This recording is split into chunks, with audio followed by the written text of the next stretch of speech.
Jake Morrison sat at the corner table of the Starlight Bar, staring into his third drink of the evening.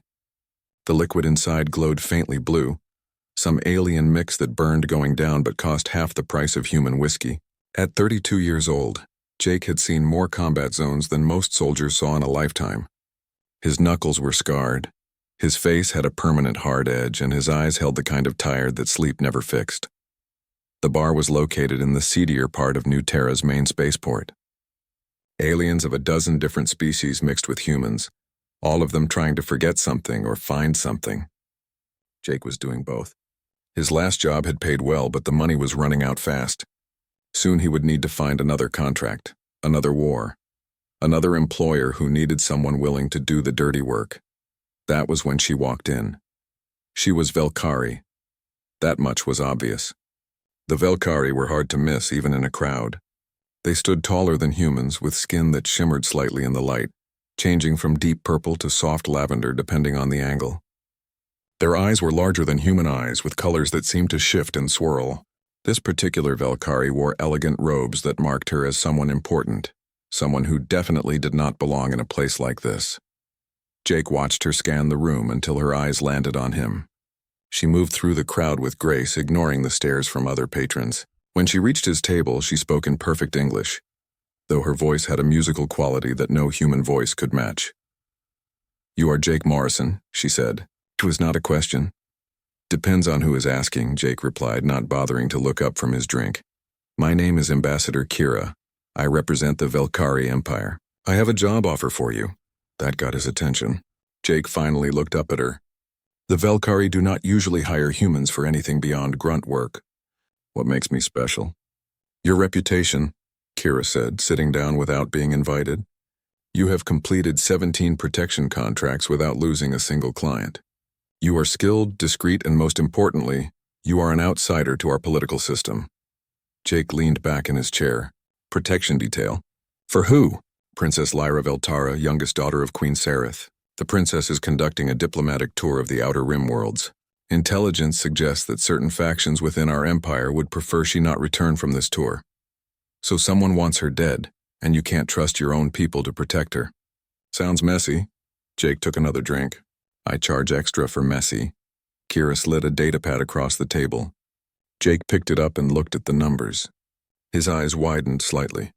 It was enough money to retire on, to buy a small ship and disappear somewhere quiet. It was too much money, which meant the job was even more dangerous than it sounded. "I will need full access to security protocols, complete authority over protective measures, and a ship ready to leave at any moment if things go bad," Jake said. "Agreed. But understand this, human. If you accept this contract, you will be bound by Velkari law for its duration. If the princess is harmed, you will answer to the queen herself, and no one wants that." Jake thought about it for exactly 3 seconds. "When do I start?" 2 days later, Jake stood in the docking bay of the Stellar Dawn, Princess Lyra's diplomatic vessel. The ship was beautiful in a way that human ships never were.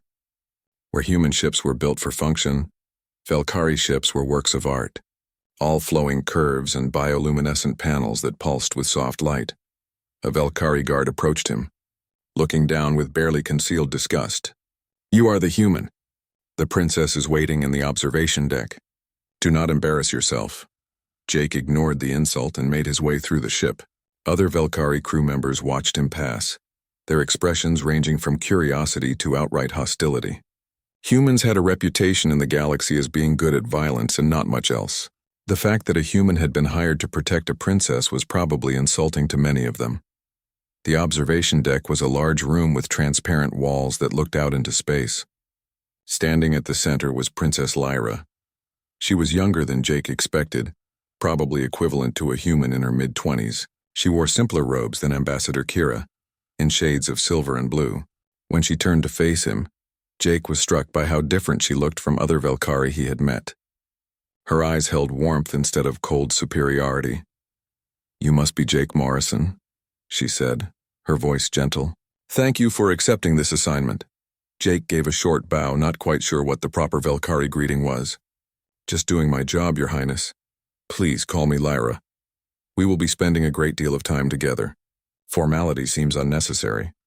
She studied him with open curiosity. I have never met a human before. Your people fascinate me. Most Velkari think humans are barely civilized. Most Velkari are fools, Lyra said with a slight smile. Your species survived on a death world, fought your way to the stars, and adapted to challenges that would have destroyed lesser civilizations. That is not barbarism. That is strength. Jake found himself warming to her despite his usual professional distance. With respect, Lyra, if someone is trying to kill you, we should focus on keeping you alive rather than discussing human history. Of course. What do you need from me? Over the next hour, Jake outlined his security requirements. He wanted full access to crew records, complete control over Lyra's schedule, and the ability to change plans at a moment's notice. Lyra agreed to everything without hesitation, which put her at odds with her own security chief, a rigid Velkari named Commander Ven. This is unacceptable, Ven protested. You would give a human authority over royal security?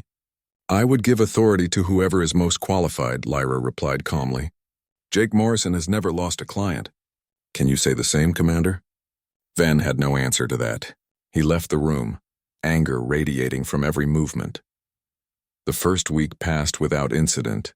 The Stellar Dawn traveled to 3 different worlds, where Lyra met with local leaders and gave speeches about cooperation and understanding between species. Jake stayed close, always watching, always analyzing potential threats. He noticed that Lyra was different from most royalty he had guarded. She actually cared about the people she met. She listened to their problems, made notes, and followed up on promises. During the long stretches between worlds, Lyra would often invite Jake to join her in the observation deck. They talked about everything from military tactics to philosophy. Jake found himself enjoying these conversations more than he should. It was dangerous to get attached to a client, but Lyra made it hard not to. Why did you become a soldier? Lyra asked him one evening. Jake considered the question. I was good at it. And I did not know how to be good at anything else. That seems like a lonely life. It is. But it is mine. He looked at her. What about you? Why go on this tour when you know someone wants you dead? Lyra was quiet for a moment. Because my people are dying, Jake, not quickly but slowly. Our birth rates decline every generation. Our technology has not advanced in centuries. We are becoming a museum civilization. Beautiful but dead. I travel to learn from others, to find new ideas, new ways of thinking. If I must risk my life to save my species, then that is what I will do. Jake felt a surge of respect for her. Here was someone born into ultimate privilege who actually cared about something beyond herself. The attack came on the 8th day, during a diplomatic reception on Waystation 7, a neutral meeting point for various species. The reception was crowded, full of diplomats, merchants, and officials. Jake had scouted the location in advance and identified 17 potential threat vectors. He had planned for 16 of them. The assassin came from the 17th. It happened fast. One moment Lyra was speaking with an alien dignitary, and the next moment Jake saw the weapon. It was small, disguised as a decorative pin on a waiter's uniform. The waiter was Velkari, which was how he had gotten past the initial security screening. Jake moved without thinking. Years of combat training took over. He crossed the space between himself and Lyra in 3 steps, grabbed her around the waist and pulled her down just as the weapon discharged. The plasma bolt passed through the space where her head had been a second earlier and struck the wall behind them. Chaos erupted. Guards rushed forward. Guests screamed and scattered. Jake kept Lyra pinned to the floor, covering her body with his own, scanning for additional threats. The assassin tried to fire again, but Commander Ven and his team had already tackled him. Stay down, Jake ordered, his voice hard. Lyra did not argue. She stayed perfectly still until Jake determined that the immediate threat was over. Only then did he help her to her feet. Her hands were shaking, but her voice was steady. Thank you, she said simply. Back on the Stellar Dawn, Jake interrogated the assassin himself, despite Commander Ven's protests. The assassin broke quickly under Jake's methods, which were far less gentle than Velkari techniques. What he revealed was disturbing. The attack had been coordinated using royal security protocols. Someone very high up in the Velkari chain of command had provided the assassin with access codes, schedules, and security details. This was not some random faction trying to make a political point. This was someone close to the throne. Jake brought the information to Lyra in her private quarters. She listened. The days after the assassination attempt changed everything aboard the Stellar Dawn. Jake implemented his security protocols with ruthless efficiency. He changed Lyra's schedule 3 times a day, fed false information to different crew members to see who leaked it, and insisted on personally checking every meal before she ate it. The Valkyrie crew hated him for it, but Jake did not care. His job was to keep Lyra alive, not to make friends. Commander Ven protested loudly and often. He argued that Jake's methods were insulting to the Royal Guard, that treating everyone as a potential traitor damaged morale, and that a princess should not have to live like a fugitive on her own ship. Jake listened to exactly none of it. Your princess was almost killed under your watch, he told Ven bluntly. Until I find out who compromised your security, everyone is a suspect, including you. That earned him a look of pure hatred from the commander, but Lyra backed Jake up. He is correct, Commander. Someone on this ship betrayed me. Until we know who, we follow Jake's instructions. Jake spent his nights going through crew records, communications logs, and security footage. He was looking for patterns, anomalies, anything that might point to the traitor. The Valkyrie kept detailed records of everything, which helped. But the sheer volume of data was overwhelming. On the 5th night of investigation, Lyra found him in the security office, surrounded by holographic displays showing dozens of data streams. You should rest, she said gently. You have barely slept since the attack. Sleep is for when you are safe. We are not safe. Lyra sat down beside him, studying the displays. What are you looking for? Proof. The assassin had access codes that only a handful of people should know. I am cross-referencing who was on duty when those codes were created, who had access to them, and who has been communicating with anyone off-ship. Have you found anything? Jake highlighted 3 names on the display. These 3 guards all sent encrypted messages in the hours before the attack. 2 of them were routine. The 3rd one used a quantum encryption method that is way beyond what a normal guard would need. Lyra leaned closer, reading the name. That is Lieutenant Saren. He has served my family for 20 years. Surely he would not. 20 years is a long time to build trust, which makes him the perfect person to betray that trust when it matters most. Jake pulled up more data. Look at this. 3 days before we left for the tour, Saren received a large credit transfer from an anonymous source. The amount is exactly what it costs to buy a small estate on Velcara Prime. Lyra looked devastated. He sold me out for property? People betray for all kinds of reasons: money, power, fear. Sometimes they do not even realize they are being manipulated until it is too late. Jake turned to face her. The question is what to do about it. We should arrest him immediately. No. If we arrest him now, whoever is behind this will know we are onto them. They will find another way to get to you. We need to use Saren to find out who he is working for. Over the next 3 days, Jake fed false information through Lieutenant Saren, making sure he thought no one suspected him. The information suggested that Lyra would be making an unscheduled stop at a small trading post to meet with local leaders. In reality, there was no such stop planned. Jake wanted to see if the information would leak. It did. Within hours, Saren sent another encrypted message. Jake traced it as far as he could, but it dead-ended at a relay station near the Valkyrie homeworld. Whoever was receiving these messages knew how to cover their tracks, but now Jake had confirmation. Saren was the leak, which meant every plan, every schedule, every security detail had potentially been compromised from the start. That night, Jake found himself unable to sleep. He went to the observation deck where he often went to think. He was surprised to find Lyra already there, standing by the transparent wall and staring out at the stars. Can't sleep either? He asked. I keep thinking about Saren, about how I trusted him, about how he watched me grow up and then decided I was worth less than a piece of land. Her voice was tight with emotion. Jake moved to stand beside her. Betrayal is the worst kind of wound. It does not just hurt in the moment. It makes you question every relationship, every trust you have ever given. How do you deal with it? You must have been betrayed before. I have. And honestly, I stopped trusting people. It is easier that way, safer. He looked at her, but also lonelier. So maybe my way is not the best way. Lyra turned to face him.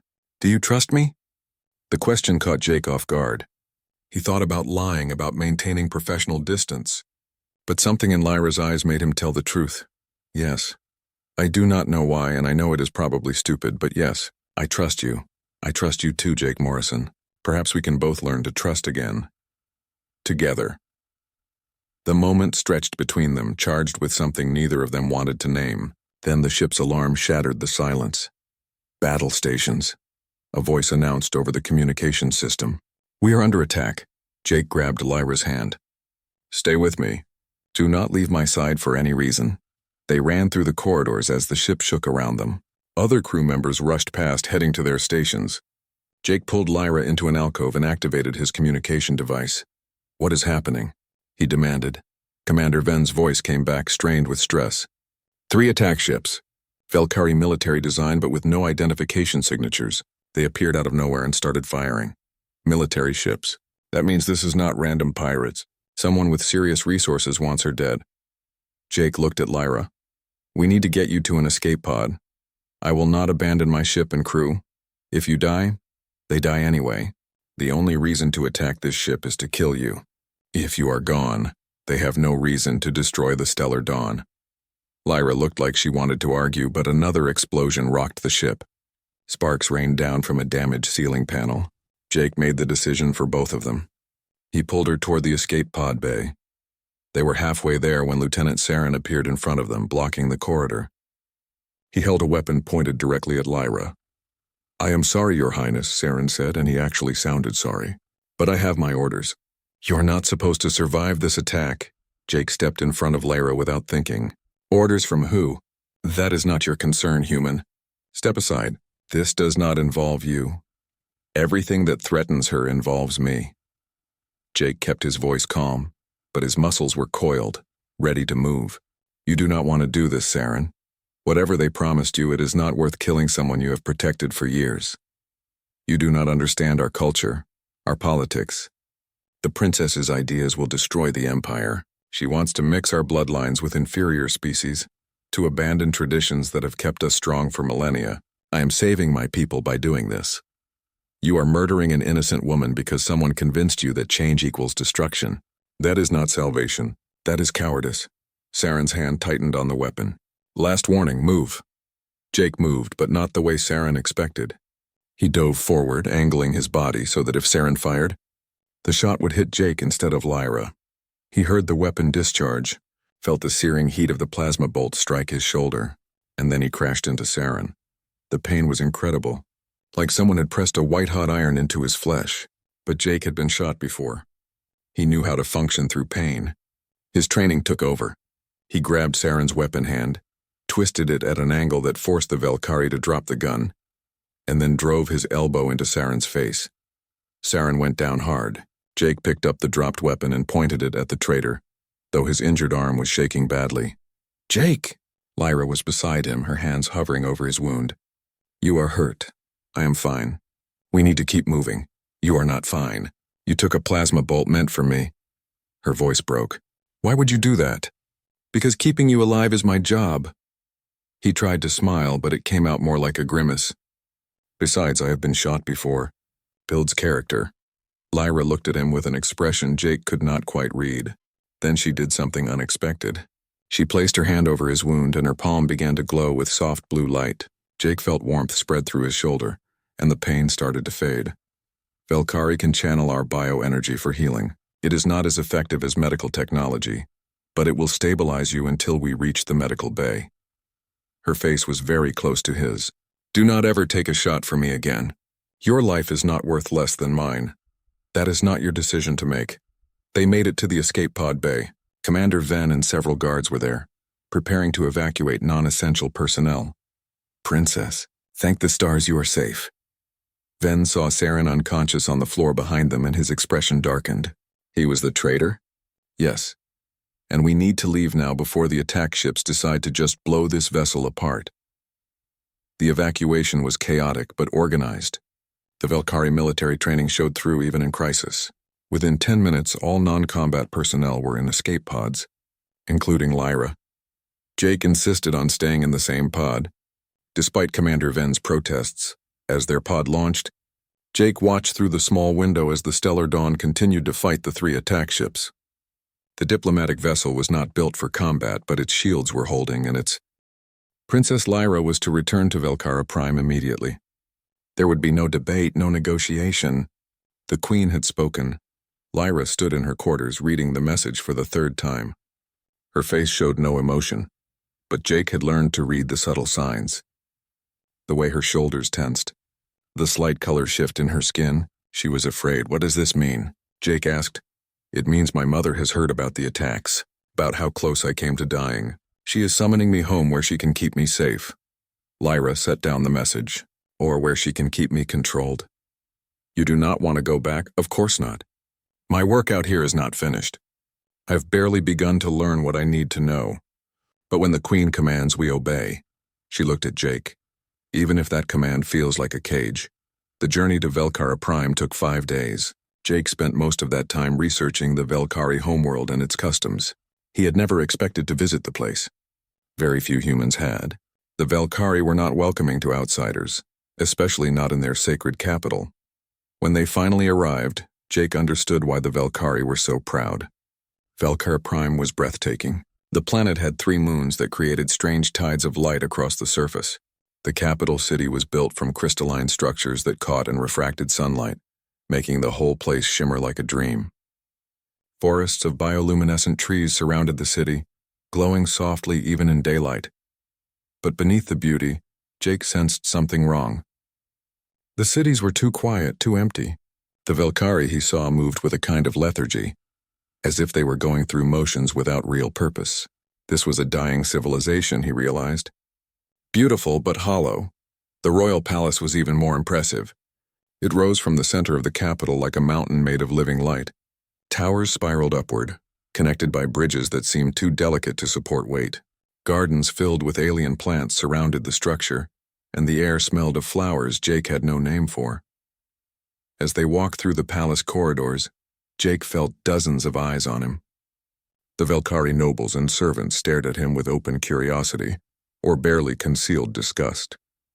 He was an outsider, a human, something that did not belong in their sacred spaces. Lyra noticed his discomfort. Ignore them. They are not used to seeing humans here, especially not one who walks beside a princess as an equal. I am not your equal. I am your bodyguard. You saved my life twice. That makes you more valuable than most of the people in this palace. She paused. And I consider you a friend, Jake, whether you think we are equals or not. Before Jake could respond, they arrived at the throne room. The doors opened and Jake got his first look at Queen Sareth Veltara. She sat on a throne that seemed to be carved from a single piece of crystal. She was tall, even for a Velkari, with skin that shifted between deep purple and midnight blue. Her eyes were ancient, holding the weight of 3 centuries of life. When she looked at Jake, he felt as if she could see through him, reading every thought and memory. So this is the human who has kept my daughter alive. The Queen's voice filled the room without being loud. Approach. Jake walked forward, very aware that he was in the presence of someone who could have him killed with a word.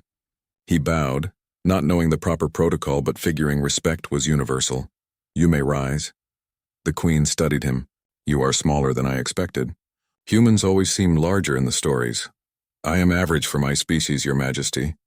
Yet you have accomplished what my trained guards could not. You detected the traitor Saren. You protected my daughter during a military assault. You took a wound that was meant for her. The Queen's expression was unreadable. I suppose I should thank you. I was doing my job. Yes, your job. The Queen stood and descended from her throne. She moved with fluid grace, and Jake realized she was far more dangerous than she appeared. Tell me, human, what do you think of my daughter? The question was a trap. Jake could feel it. But lying to this woman seemed even more dangerous than telling the truth. I think she is remarkable, smart, brave. She actually cares about her people, which seems rare among the powerful. He met the Queen's eyes. You should be proud of her. I am. Which is why I will do anything to protect her. Even from herself. The Queen circled Jake slowly, like a predator evaluating prey. My daughter has developed feelings for you. Do not pretend you have not noticed. Jake kept his expression neutral, but his heart was racing.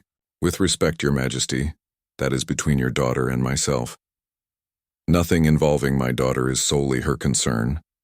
She is a princess of the Velkari Empire. Her choices affect millions of people.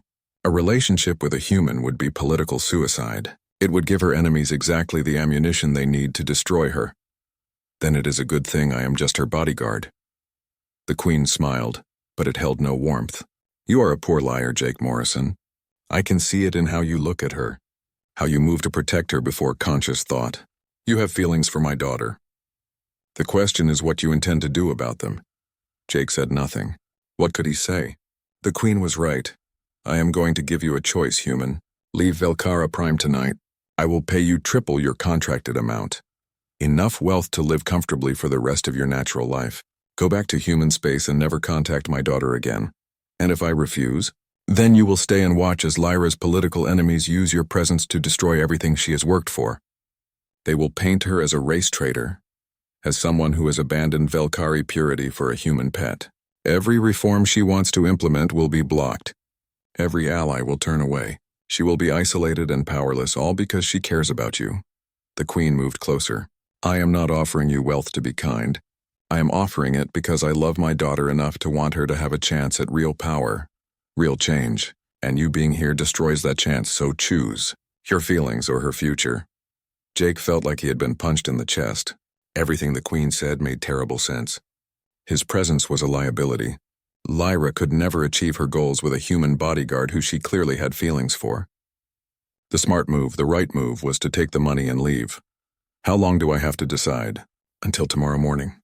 After that, I will make the decision for you, and I promise you will not like my methods. The Queen returned to her throne. You may go. Jake returned to his assigned quarters in a daze.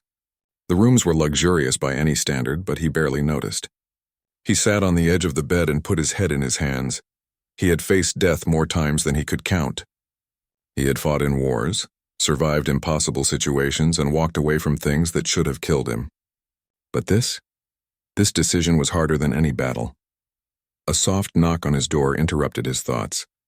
Jake, may I come in? Lyra, of course it was. Jake opened the door and found her standing there, looking uncertain in a way he had never seen before. How did your meeting with my mother go?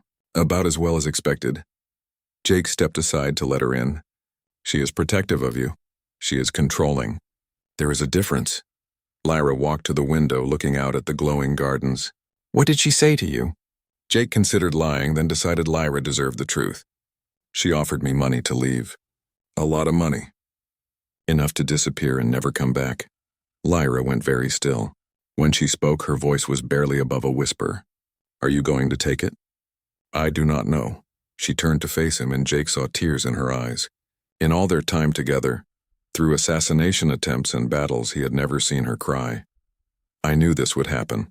I knew from the moment I started having feelings for you that it was impossible. You are human. I am Velcari. We live in different worlds, have different lives. But knowing something is impossible does not make it hurt less. Jake crossed the room to her. Lyra, no, let me finish. I have been thinking about this for weeks now. About what I feel when you are near. About how safe I feel with you. About how you see me as a person, not just a princess. I think I am falling in love with you, Jake. And I know that is the worst possible thing I could do. Jake felt his chest tighten. You should not love me. Your mother is right. I am a liability. My presence here will destroy your credibility, ruin your chances of making real change. You deserve better than a scarred mercenary with blood on his hands. I do not care what I deserve. I care about what I want, and I want you to stay. I want a chance to see where this could go, even if it is difficult, even if it is complicated. The world does not work that way. Sometimes wanting something is not enough. Lyra stepped closer to him. They were inches apart now. Then change the world. Is that not what humans are famous for? Being too stubborn to accept what is impossible? Jake looked into her eyes and saw hope there. Fragile hope that he could crush with a single word. The smart move was to walk away, to take the Queen's money and let Lyra focus on her political future without complications. But when had Jake ever made the smart move? I love you too, he said quietly. I have tried not to. I have told myself 1,000 reasons why this is a bad idea. But it does not change how I feel. Lyra smiled through her tears. Then stay. We will figure out the rest together. Your mother will not allow it. My mother does not control my heart, and I am not a child anymore. I am a grown woman who is perfectly capable of choosing who she loves. 3 days after Jake decided to stay, the palace exploded into violence. Jake was in his quarters when the alarms started. Not the normal security alarms, but the emergency war sirens that meant the palace itself was under attack. He grabbed his weapons and ran toward Lyra's rooms, his heart pounding. The corridors were chaos. Guards ran in every direction. Plasma fire lit up the hallways. Jake saw several bodies already on the ground, both guards and attackers. This was not a small strike team. This was an army. He reached Lyra's quarters to find her surrounded by loyal guards fighting off a group of attackers wearing royal military armor. These were not hired assassins. These were Velkhari soldiers trained and equipped by the Empire itself. Jake. Lyra saw him and relief flashed across her face. They are everywhere. Someone has organized a full coup. Where is your mother? The throne room. She has barricaded herself there with her personal guard. Jake assessed the situation quickly. They were outnumbered and surrounded. The attackers were pressing in from multiple directions. Standard defensive tactics would not work here. He needed to do something the Velkhari would not expect. We need to move. Now. Follow me and do exactly what I say. Instead of fighting toward the throne room through the main corridors, Jake led them through the service passages that maintenance staff used. The passages were narrow and uncomfortable, but they were also largely unguarded. The coup leaders had focused their forces on the main areas of the palace. They moved quickly and quietly. Jake used every trick he had learned in decades of combat. He set improvised traps using palace equipment, created false trails to confuse pursuers, and when they did encounter enemy soldiers, he struck fast and hard before they could raise an alarm. The Velkhari guards with them watched in amazement. Human combat tactics were nothing like Velkhari military doctrine. Where Velkhari fought with honor and proper form, Jake fought to win by any means necessary. It was brutal and efficient. They were halfway to the throne room when they ran into Crown Prince Kale himself, leading a squad of elite soldiers. Kale was Lyra's older brother, a tall Velkhari with traditional markings that showed his high status. His expression when he saw Lyra was cold. "Hello, sister. I was hoping we would meet before this was over." Lyra stared at him in horror. "Kale, you are behind this?" "I am cleaning up the mess that Mother has allowed. You and your human pet have humiliated our family, our entire species. You speak of reform and progress, but all I see is decay and betrayal of everything we stand for." He raised his weapon. "I am sorry, Lyra, but you have to die for the Empire to be pure again." Jake stepped in front of Lyra. "You want to kill your own sister over politics? That is not purity. That is insanity. A human dares lecture me about Velkhari values? You're exactly the problem. Mother has grown weak, allowing aliens into our sacred places. Lyra has disgraced herself by caring for you. Both of them need to be removed so our people can return to proper ways. Your proper ways are killing your species. Your birth rates are declining, your technology is stagnant. You are dying of pride, too stubborn to adapt." Jake kept his voice calm despite the adrenaline. "Lyra is trying to save you from yourselves. We do not need saving. Especially not from a primitive human." Kale gestured to his soldiers. "Kill them all." The fight was brutal. Jake knew they were outmatched. Kale had brought elite soldiers, the best fighters in the Velkhari military.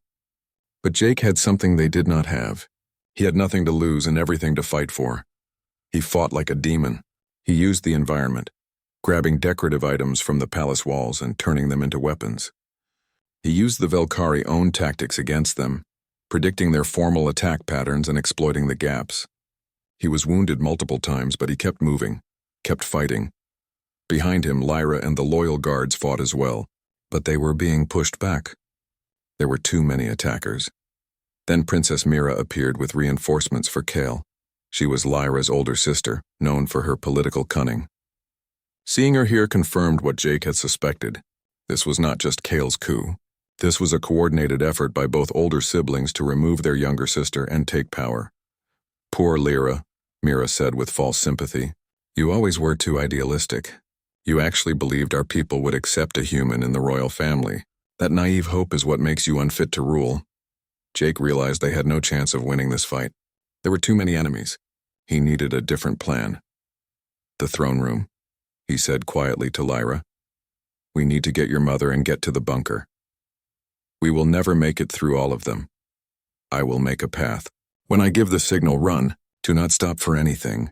Before Lyra could protest, Jake charged forward. He grabbed a plasma rifle from a fallen soldier and opened fire, not trying to kill but to create chaos and confusion. He threw smoke grenades, set off fire suppression systems, and generally caused as much disruption as possible. In the confusion, he created a narrow corridor through the enemy forces. "Now, run!" Lyra and her guards sprinted through the gap.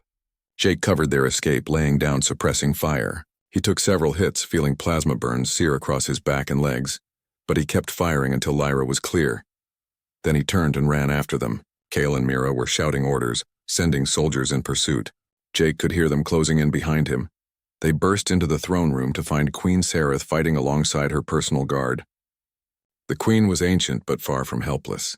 She wielded energy weapons with deadly precision, but even she was being overwhelmed.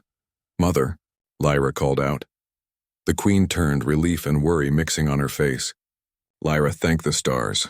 "The bunker. We must get to the bunker." The royal bunker was a massive reinforced chamber deep beneath the palace. It was designed to withstand anything short of planetary destruction. If they could reach it, they would be safe, at least temporarily. They fought their way through the throne room and down the hidden staircase to the bunker. The entrance was a massive door that would seal them inside. But as they reached it, Jake saw the control panel sparking and damaged. "The door controls are damaged," one of the guards reported. "Someone has to stay outside to manually seal it." Jake understood immediately. Someone had to sacrifice themselves to save the others, and he knew who that someone had to be. "Get inside," he told Lyra. She grabbed his arm. "No, not you. We will find another way. There is no other way. You know it." "I know it," he looked into her eyes. "I love you. That is why I have to do this. Jake, please. Do not do this." Tears ran down her face. "You need to survive. Your people need you. The reforms you want to make. The changes that could save your species, none of that happens if you die here." He touched her face gently. "So I am going to make sure you live. Even if I do not." He pushed her toward the bunker entrance. The queen, understanding what was happening, helped pull Lyra inside despite her daughter's protests. The last thing Jake saw before the door sealed was Lyra's face, twisted with grief and love. Then the massive door closed and he was alone. Jake turned to face the stairs. He could hear Kale's forces approaching. He had limited ammunition, numerous wounds, and no chance of survival, but he was going to make them pay for every meter. He set up a defensive position using the debris and furniture around him. He placed his remaining explosives at strategic points. He checked his weapons one last time. Then he waited. When the first soldiers appeared at the top of the stairs, Jake opened fire. His shots were precise, each one taking down a soldier. The Velkari fought with honor and tactics. Jake fought with desperation and fury. He held the position for what felt like hours but was probably only minutes. He detonated his explosives when soldiers tried to rush him, collapsing part of the stairway. He used every trick he knew, every bit of training from his long military career. Eventually, his ammunition ran out.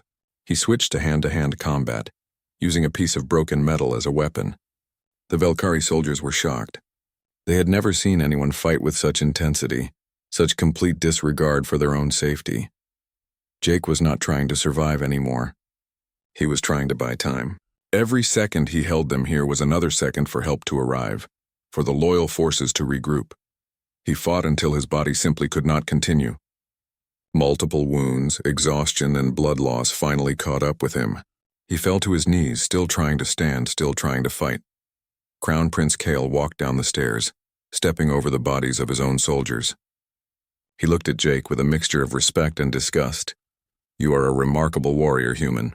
You held this position alone for 8 hours. You killed or wounded over 50 of my soldiers. If you had been born Velkari, you would have been legendary." He raised his weapon. "But you are just human. And now you die." Jake tried to move to fight back, but his body would not respond. He had nothing left. He thought of Lyra, hoped she would be safe, hoped she would forgive him for leaving her. Then he heard something beautiful. The sound of plasma fire from behind Kale. The Crown Prince spun around, shocked. Commander Ven appeared at the top of the stairs with a full squad of loyal soldiers. "Your coup has failed, Prince Kale," Ven announced. "The military has rallied to the Queen. Surrender now or die." The fighting that followed was brief and brutal. Kale's remaining forces, Jake woke up 3 weeks later in a private medical facility. His body felt strange, different somehow. When he tried to move, everything responded but with more strength than he remembered having. The pain from his wounds was gone, replaced by a strange tingling sensation throughout his entire body. Lyra was asleep in a chair beside his bed. She looked exhausted, with dark circles under her eyes. As soon as Jake stirred, her eyes opened and she was at his side immediately. "You are awake," she said, relief flooding her voice. "Finally. How long was I out?" 3 weeks? You were dying, Jake. The doctors said you should not have survived your wounds, but they used every medical technology we have. And I may have pushed them to go beyond standard treatments." She took his hand. "I could not lose you. Not after everything." Jake looked at his hands. They looked the same but felt different. "What did they do to me?" Lyra hesitated. "We used advanced regenerative therapy. It saved your life, but it also changed you. Your cells have been enhanced with Velkari bioengineering. You will heal faster now. Be stronger. Live longer." She watched his face carefully. "Much longer. Your lifespan has been extended to match Velkari longevity. You could live for centuries now." Jake processed this information slowly. They had saved his life, but in doing so had fundamentally altered what he was. He was no longer fully human. The thought should have terrified him. Strangely, it did not. "So I am what? Part Velkari now?" "No, you are still human. Your genetics have not changed. We just enhanced what was already there. But I understand if you are angry. I made this decision while you were unconscious. I should have waited, let you choose." Jake squeezed her hand. "You saved my life. I am not angry. I am grateful." He paused. "Though I am going to need time to adjust to living for centuries. That was not in my life plan." Lyra smiled through her tears. "We will adjust together." Over the next few days, Jake learned what had happened during his unconsciousness. The coup had failed completely. Crown Prince Kale and Princess Mira were in custody, along with most of their supporters. They would face trial for treason. The Velkari military had rallied to Queen Sareth, impressed by her strength during the crisis. But the bigger change was in public opinion. Video footage of Jake's stand at the bunker entrance had spread across the Empire. The sight of a single human holding off an army for 8 hours had shocked the Velkari. Many who had viewed humans as primitive barbarians were forced to reconsider. How could any species be inferior when one of its members could show such incredible courage and skill? Jake became a symbol whether he wanted to be or not. The reformist faction used him as proof that the old ways were not absolute, that outsiders could have value. The traditionalists saw him as proof of corrupting alien influence. Either way, he was now too famous to simply disappear. Queen Sareth visited him on his 5th day of recovery. She looked older somehow, as if the coup had aged her in ways that centuries had not. "Jake Morrison, you continue to surprise me." She sat in the chair beside his bed. "I have come to make you an offer. Actually, it is more of a demand, but I'm trying to be diplomatic." "I am listening, Your Majesty." "The coup attempt has changed everything. The old faction wanted to preserve Velkari purity at any cost. They failed because one human showed more loyalty and courage than they could imagine. You have become a symbol of change, of what my daughter has been arguing for all along. We cannot go back to the old ways. We must move forward." "What does that have to do with me?" "I am offering you formal recognition as a royal consort to Princess Lyra. This has never been done with an alien before. It would give you legal status in our society, allow you to remain at her side openly, and legitimize your relationship in the eyes of our people." Jake felt his heart race. "That sounds too good to be true. What is the catch?" The Queen smiled without humor. "The catch is that you can never leave. If you accept this position, you will be bound to Velkara Prime. Leaving would be seen as abandoning Lyra, which would destroy her political credibility. You will also need extensive cultural training, accept constant scrutiny, and live under rules and traditions that will feel suffocating to someone used to human freedom. So I would be a prisoner. You would be family. There is a difference, though I understand it may not always feel that way." The Queen leaned forward. "I will be honest with you, Jake. I still have my doubts. You are human. You are violent by nature. You come from a culture that values individual freedom above duty. These things make you a risk. Then why make the offer? Because my daughter loves you. Because you have proven your loyalty beyond any doubt. And because our empire needs to change or die, and you represent that change." She stood. I am giving you 1 day to decide. Choose wisely. After the Queen left, Jake spent hours thinking. He contacted some of his old mercenary friends through secure channels. Their reactions were predictable. You would give up your freedom for a woman? One asked. Are you insane? The Jake I knew would never let anyone cage him, alien princess or not, another said. They were right. The old Jake would have taken the first ship off this planet and never looked back. Freedom had always been his highest value. Being tied down, controlled, forced to follow rules, all of that would have been unthinkable. But the old Jake had been empty. Always moving, never belonging, defining himself only by what he was running from rather than what he was moving toward. When Lyra visited that evening, Jake had made his decision. Your mother made me an offer, he said. I know, she told me. Jake, you do not have to accept. I will not trap you here, force you into a life you do not want. If you need to leave, I will understand. What do you want? Lyra was quiet for a moment. I want you to stay. I want to build a life with you. I want to change this empire together and see if we can make it something better. But only if that is what you want too. I will not ask you to sacrifice your freedom for me. What if I told you that staying here, being with you, that is not a sacrifice? That for the first time in my life, I actually want to stay somewhere, be with someone? Jake took her hand. I accept your mother's offer, all of it. The restrictions, the rules, the permanent residency. I accept it because being with you is worth more than any freedom.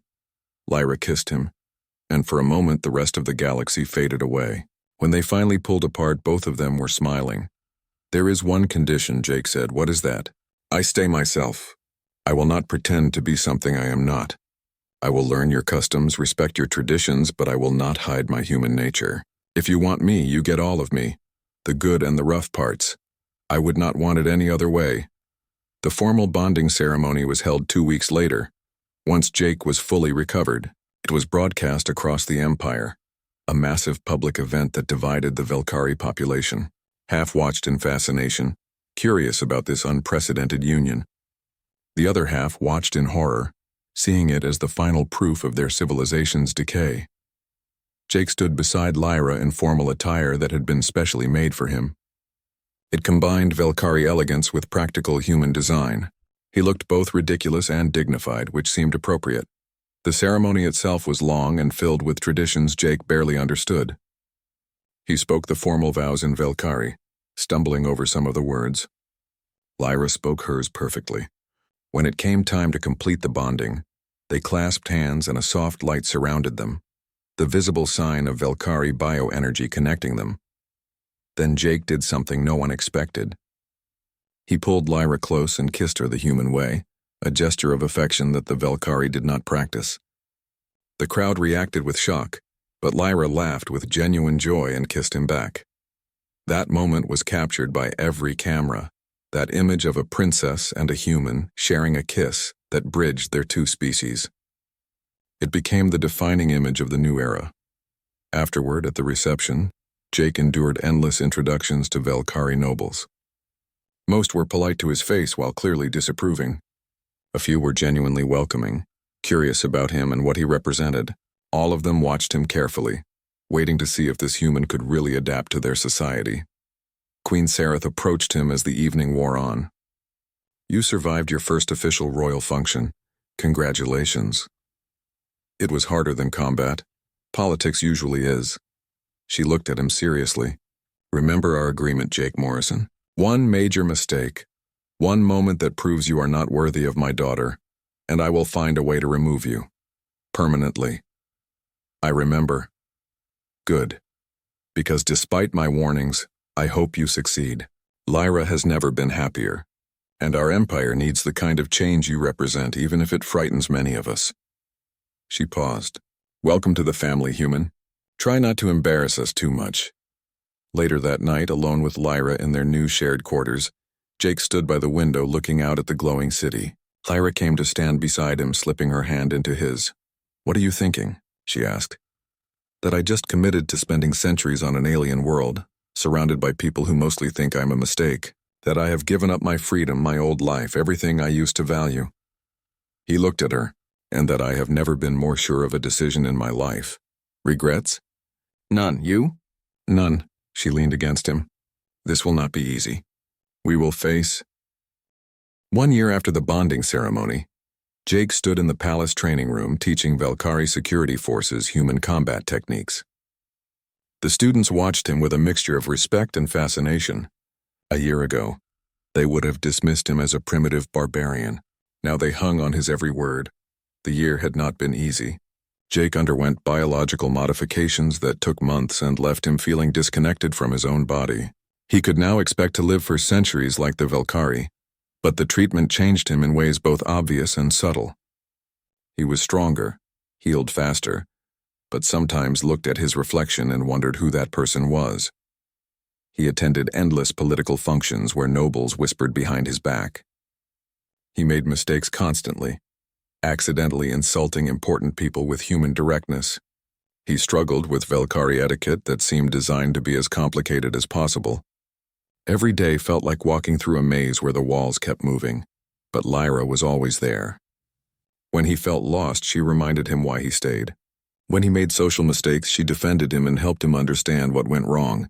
When the pressure felt overwhelming, she gave him space to be himself, to remember he was still Jake Morrison even if everything else had changed. Jake was not alone either. A small human community had formed on Velkara Prime.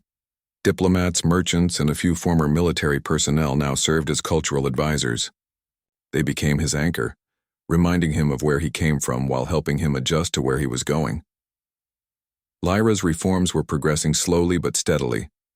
With Jake beside her and her mother's support, she opened Velkari universities to alien students. She established trade partnerships with human colonies. She began dismantling the most oppressive aspects of the caste system.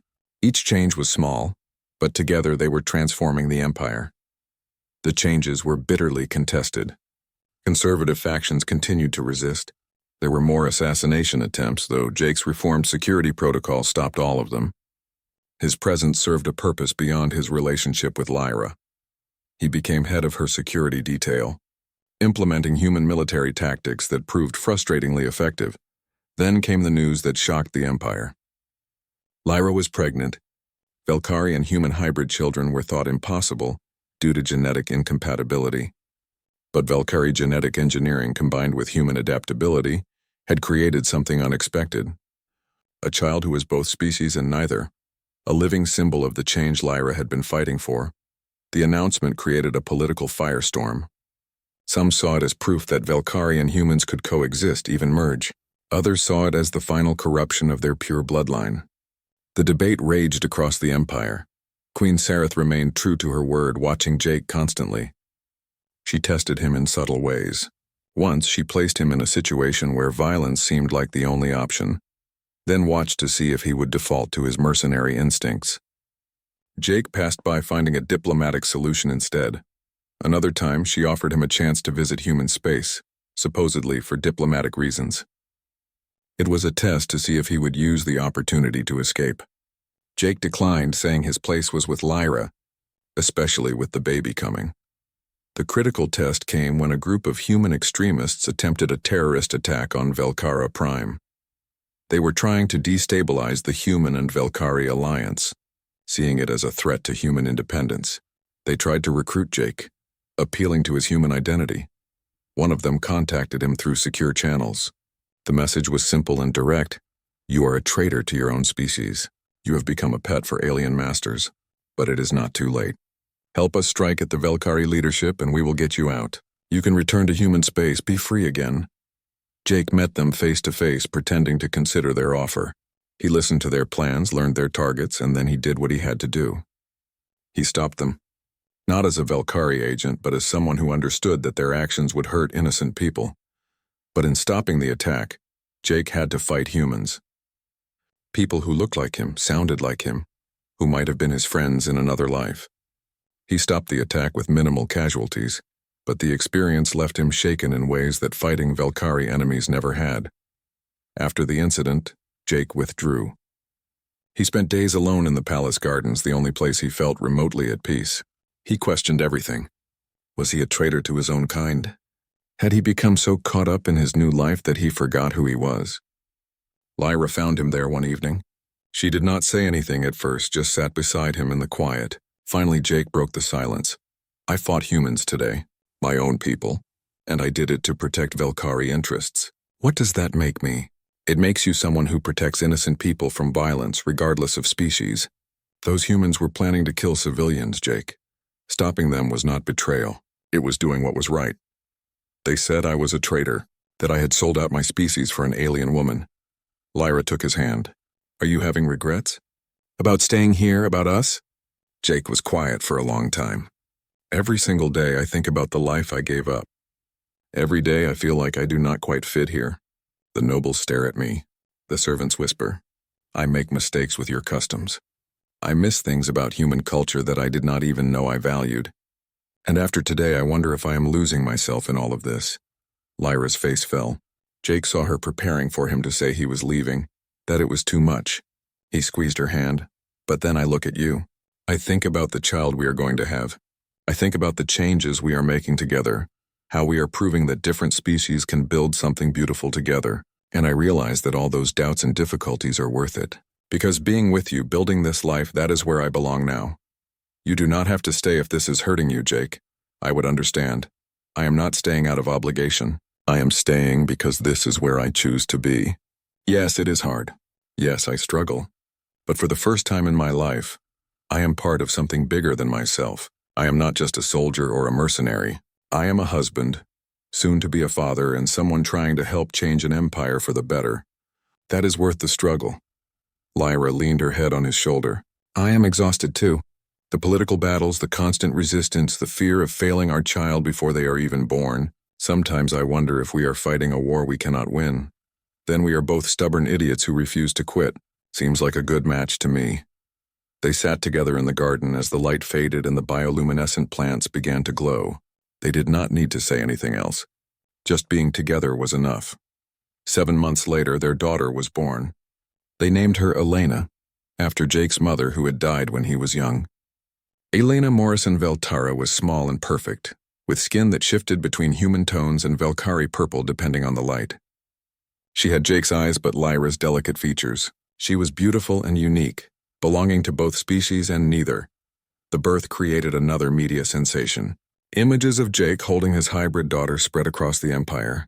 Some Velkari saw hope in those images. Others saw corruption. But no one could deny that Elena was real, that human and Velkari could create life together. 10 years passed. Elena grew into a remarkable child, showing a combination of human stubbornness and Velkari intelligence that amazed everyone. She could out-argue the palace tutors by age 5 and outrun the security guards by age 7. She was her father's daughter in temperament and her mother's daughter in grace. Jake aged slowly now, thanks to the life extension treatments.